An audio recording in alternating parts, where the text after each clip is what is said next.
Daniel Morrison had hired dozens of entertainers for corporate events, but booking a children's party clown for his 5-year-old daughter Emma felt like navigating entirely foreign territory.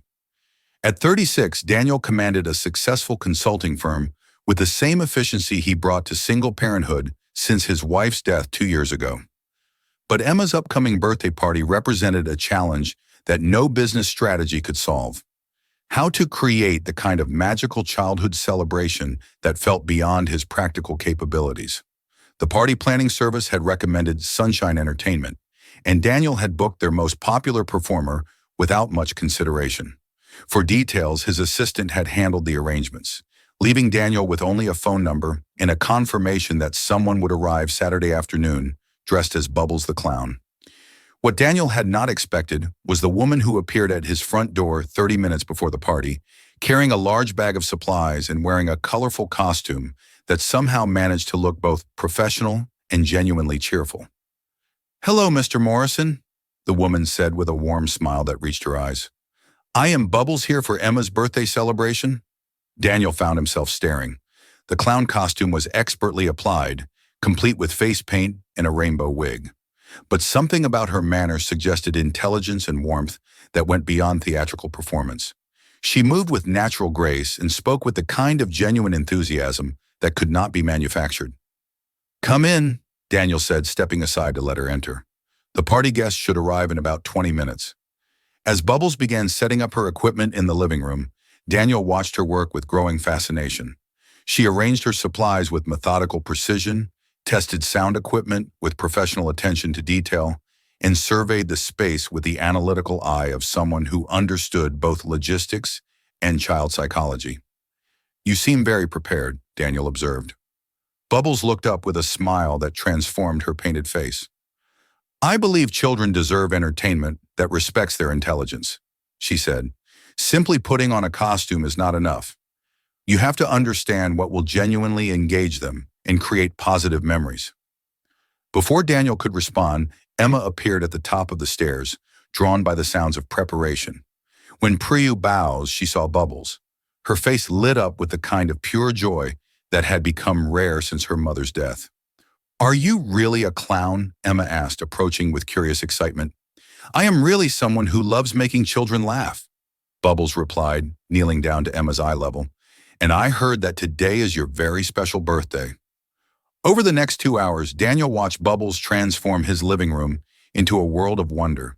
She performed magic tricks that genuinely surprised the children, led games that included every personality type from shy to boisterous, and somehow managed to keep 8 5-year-olds engaged without a single meltdown or conflict. More impressively, Bubbles seemed to understand Emma's personality intuitively. She drew Emma into activities without putting her on the spot, encouraged her natural leadership tendencies, and created moments where Emma felt special without making other children feel excluded. During a brief break, while the children ate cake, Daniel approached Bubbles in the kitchen. "That was remarkable," he said quietly. "I have never seen Emma so animated since her mother died." Bubbles' expression grew more serious, though her makeup remained cheerful. "Loss changes children in ways adults do not always recognize," she said. "It sounds like Emma has learned to be more careful about showing joy, as if happiness might be somehow disloyal to her mother's memory." The observation was so perceptive that Daniel felt his breath catch. "You speak like someone with professional training." Bubbles hesitated slightly. "I have a master's degree in child psychology," she admitted. "I work as a therapist during the week, specializing in helping children process grief and trauma. The clown work helps me remember that healing can include joy and laughter."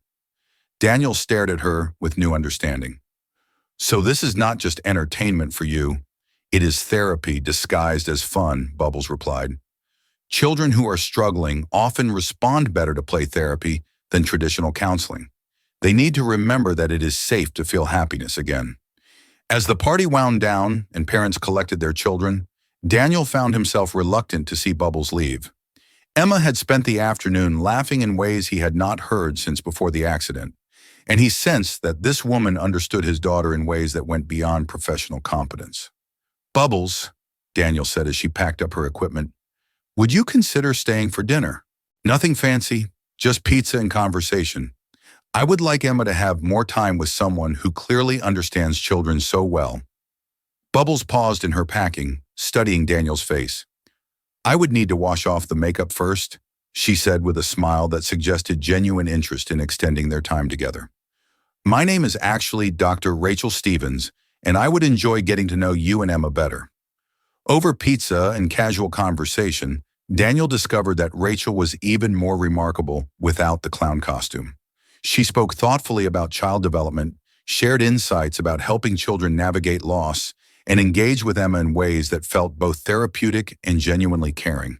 When Emma asked Rachel about being a clown, Rachel explained that sometimes adults needed to remember how to play, and that laughter was one of the best medicines for sadness.